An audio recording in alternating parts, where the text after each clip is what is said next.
Welcome to Farmers for the Future, a video series introducing you to young and beginning farmers and how they've gotten started in their field.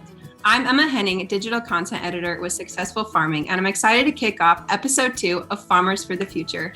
I'm joined today by my co-host, Rob Sharkey, and our guest today, Lillie Beringer. How are you guys doing? Wonderful. Doing great, Emma. Thank you for having us again. Yeah, thank you so much for being here. Rob, if you just want to start off introducing yourself and telling everyone a little bit about what you do. My name is Rob Sharkey. I am a farmer here in Illinois, raise corn and soybeans. I also do the Shark Farmer podcast, Shark Farmer Radio, and Shark Farmer TV. Plus, we do the Shark Farmer segments with Successful Farming. So I'm thrilled to be part of this project. Awesome. Well, we're glad you both are here today. Lillie, do you want to start off just telling us a little bit about your farming background? Sure. My name is Lillie Beringer. I'm a third generation farmer in Cascade, Iowa. So kind of up in the northeast corner of Iowa, if you're not familiar with that.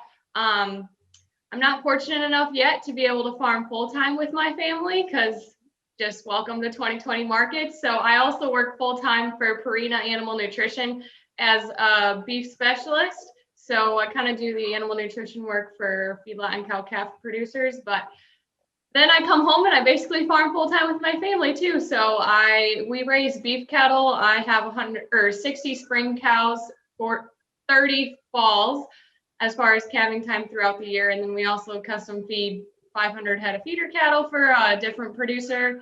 And we have corn and hay and yeah, kind of takes it all. Lillie, is this something you always wanted to do, come back to the farm? Yes, absolutely. I, from a very young age, have been out on the farm. My grandpa is probably my main influence and inspiration for what I'm kind of doing. Ever since I was 2 years old, I have just been outside working on the farm, from hauling manure, cutting hay, raking, just kind of anything and everything. In fact, my punishment when I was younger was if I was in trouble, I had to stay inside. So I was always grandpa's little girl attached at the hip and helping him and my dad and my uncle out on the farm. Okay. Now, you tell me about your grandpa, though. I mean, because sometimes us as farm kids, we thought it was really cool and that we were invaluable when we went out and helped, but probably looking back, we were a pest and a hindrance. But did he ever make you feel like that? No, so I'm one of 26 grandchildren, and my dad was the one that farmed with my dad, with my grandpa, and then my uncle, but my uncle isn't married and doesn't have any kids. So we were always just there and on the farm, that's just kind of how it always worked. And when grandpa was around, we fed mostly all of our own cattle. So we had like 1,000 on feed all the time. And so he would just basically go to 3 to 4 cattle sales a week, just buying cattle. It was just kind of a continuous rotation all the time. And I was always the one that was with him going to the cattle sales. So, we'd walk in and he'd sit down and everybody's like, oh, you got a little sidekick today. And so he would just pull in and honk his horn, and we always knew grandpa was there. So we'd just run out and do whatever we needed to. So he loved us helping on the farm, and especially when I could be there, we'd go out and check cows and I'd open the gates for him, or, when he was around and when I was there, he was kind of retired. He didn't run the equipment and stuff still. So we always had his big overalls on, he had his jean bibs and he had a little cane. So that's just how it always works. He just would drive around, just kind of managing everything. And then I would basically, open the gates for him or drive the truck or get the skid loader where it needed to be, anything he needed to do. That sounds awesome. As just having an amazing childhood doing that. It really sounds like your grandpa was a really big influence on you and wanting to farm. What has your transition been like, coming home to the farm from, I know you came home to the family farm from college. How long have you been there, and what's that transition like being there now full-time with a full-time job? Yeah, it's definitely has been a huge, tremendous change. So I guess So Grandpa passed away in 2014. So that's when I was just graduating high school. And so that was for one transition, because then, it was kind of my dad had to step in on a lot of different roles. And then I was gone to college for those 4 years. And so, when I went to college, I knew I wanted to somehow be involved with agriculture. I wasn't 100% sure if I wanted to come back to the farm and actually take over. And then it was throughout college on different things that I was home every weekend. That's just kind of how it was. I just would always come home, and then it was just I just throughout all the different classes and just being away, it was like this, I need to return home. That's kind of what I want to do. And so that was a big transition. And then when I moved home from college, I was fortunate enough to get my career where I was able to come home and still be able to be a part of the farm. So I just kind of found that balance. And then just a year ago in January, my grandma passed away. And so that's kind of when the transition of all of the ground and everything took place. And that's when I had to kind of step up and out of kind of really fastly buy the farm. And so it just says, it's been a lot of transitions. There's been a lot thrown at me, but we're still chugging along. It's going good so far, I guess.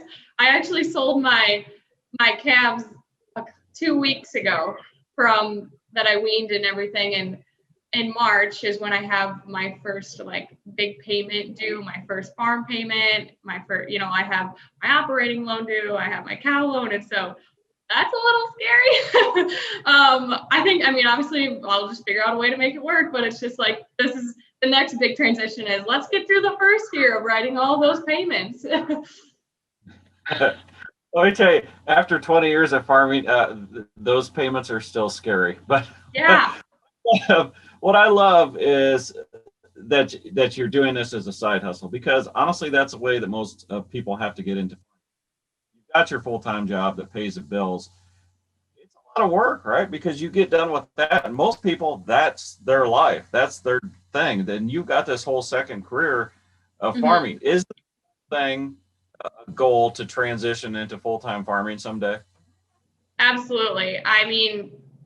That's the reason why I work so hard at what I'm doing now, that hopefully it'll pay off in the end someday, hopefully sooner than later. I would say my goal would be in 5 years to be able to farm full time, if not sooner. But obviously there's just a lot of risk thrown at me super fast that just without, everything going on with it, for one, tackling the whole beginner farming thing, just taking on all of those risks. And obviously you have more expenses than you probably do income right now with trying to get started. As soon as I had to buy the farm, and then I had to buy the cows, and then you got to have equipment with that. And it's just for one, right now, it's a super expensive time with not much return. So hopefully once I get some things more paid off more and you get to have a little bit more income than that, I'll be able to shuffle into the whole, this can financially support me someday. But the whole goal with the beef business, obviously, is for one, I'm super passionate about what I'm doing. I take pride in raising some high quality livestock. My cows are my best friends and they're my babies. And so I get to show that every day through what I, share on social media and stuff. But then by even being able to take pride in that product that we sell, that's kind of hopefully my niche as far as what's going to help me be able to get farming full time sooner. So how are you balancing that full-time job of, 8 to 5 and doing all of that, and coming home and farming in the morning, at night, in between when you can do it? How are you balancing all of that?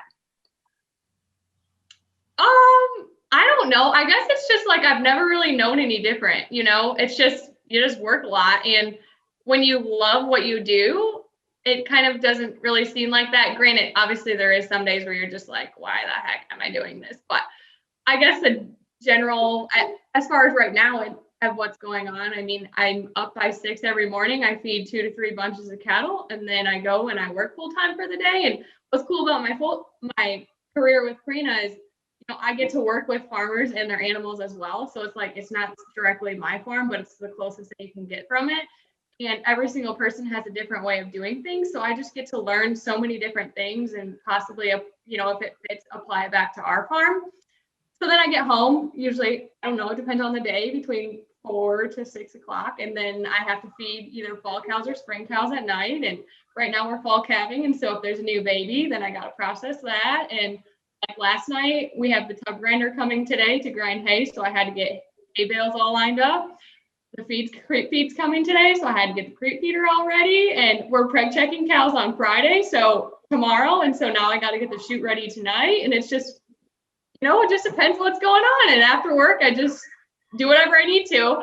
It's kind of, I don't like that it gets dark so early this time of the year, because I get home and it's like I have an hour of daylight and then everything else has to be done in the dark. So you have to pick and choose, like, okay, what do I need light for? And what can I turn the lights on for and keep doing once it gets dark?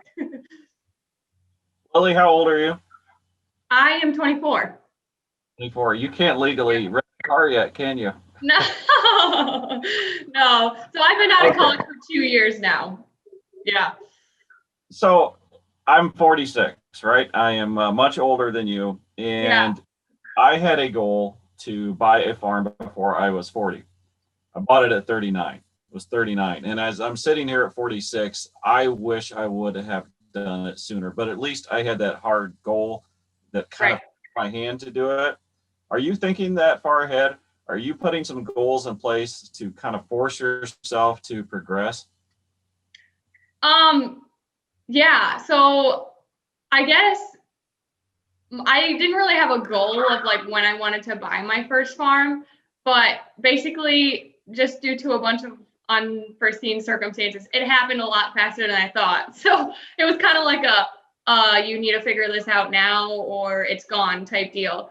And that basically, I guess I would say our transition of things was on November of this past year. So next month will be like a year on transition of things. That's when, like, you know, the new cows came in and we transitioned on different feeder cattle that we brought in. And there's been a lot thrown at me in this past year. And so like my whole goals have basically gotten thrown out the door, because it was like, all right, just figure out how the hell you can make it right now.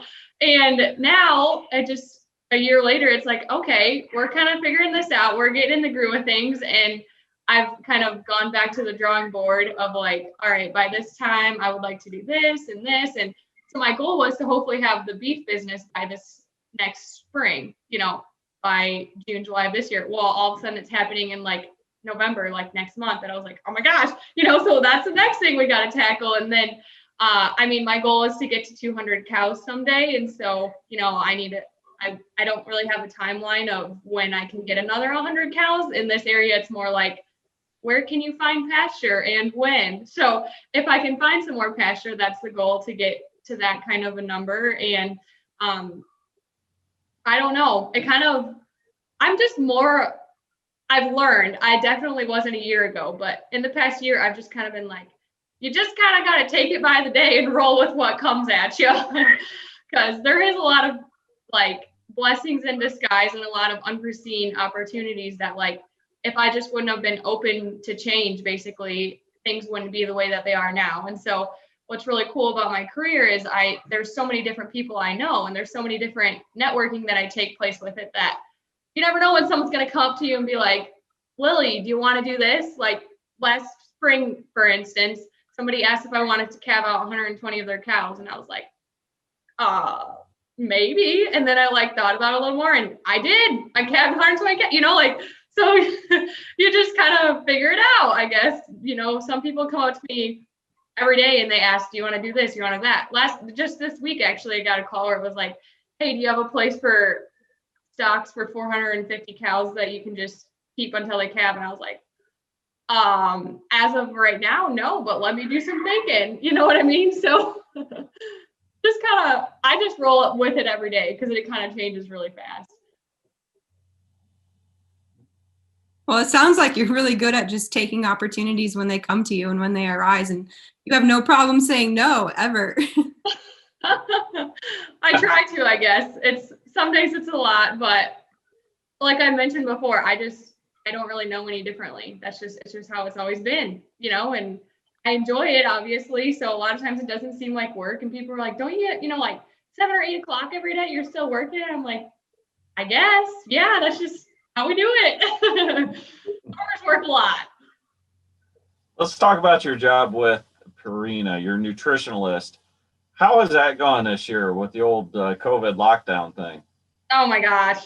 It's not. It's way different. So when March hit, we actually we had to work from home basically, and that is incredibly difficult with my career because 95% of what I do is on the farm, so farm calls with different producers. And so when that switched, it was just like, oh my gosh, you had to just kind of think outside of the box on how you can still connect with your producers. So a lot of it was over phone calls and stuff, but Zoom became a thing. Not that I would be Zooming with my farmers and stuff, because you just know, I don't know. It depends on the person that you're working with and what generation they're in, but there's still quite a few older generations and they are not technology advanced at all. And so that was definitely difficult. We did a lot of phone calls and stuff. And then after Memorial Day, we were part of phase 1 that started returning back to the workforce.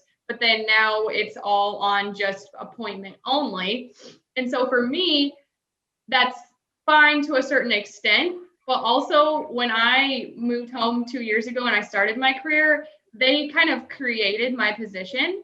So I wasn't given a set customer base of people I had to maintain.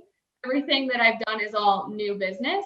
And so usually 80 to 85% of what I do is still cold calls or prospecting. So, I'm driving down the road and, oh, there's some cows, or, oh, there's a feedlot. I'm going to pull in here and see who it is and what they are and what they're doing. Well, with the COVID stuff, I am, technically not supposed to be doing that. And so it's been in sales world, a lot of pre-call planning, calling ahead and just trying to figure out different ways that you can still kind of keep trucking forward. Although it's absolutely way more difficult and it's just different from what it was before pre-COVID. Here's the thing, we can tell who's sitting where on the screen and that. So I can tell when Emma looks over to me, and when you were talking about old people not figuring out technology, she looked over at me and she laughed like the hardest she's laughed this whole interview. You care to comment on that? I mean, I just looked over at Lillie. I wasn't looking at you at all.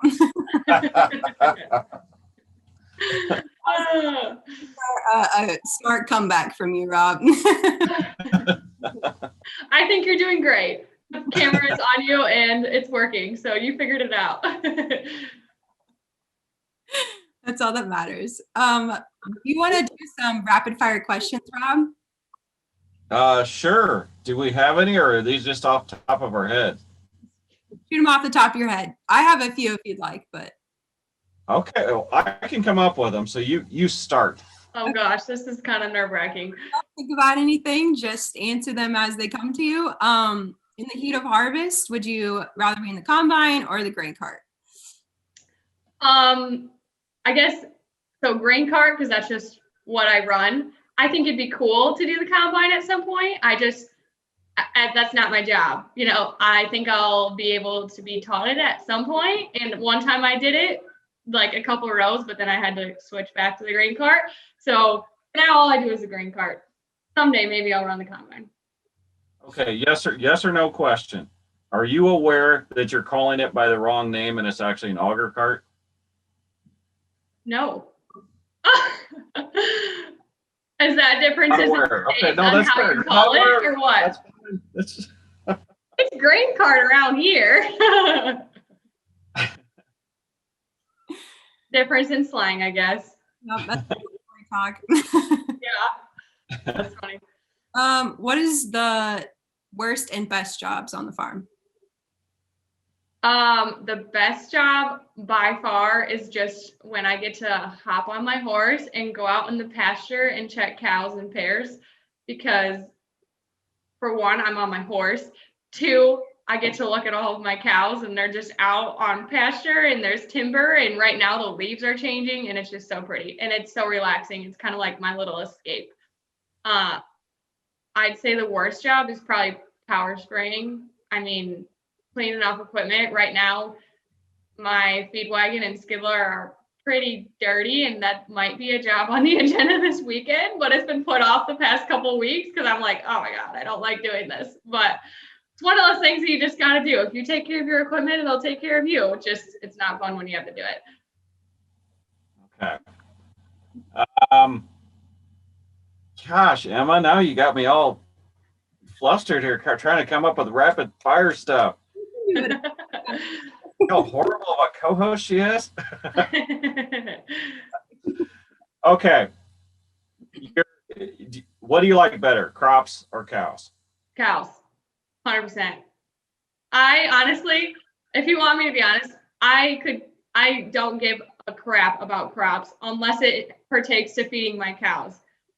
Like the agronomy side is the low end of the totem pole, and I can 100% say I don't really know anything about it at all because I've tried. Well, I guess I haven't tried that much, but it just doesn't click to me the way that it does when like you start talking nutrition to cows or genetics or certain things.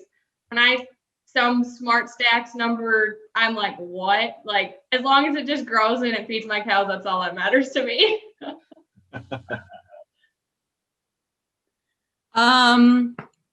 Let's see.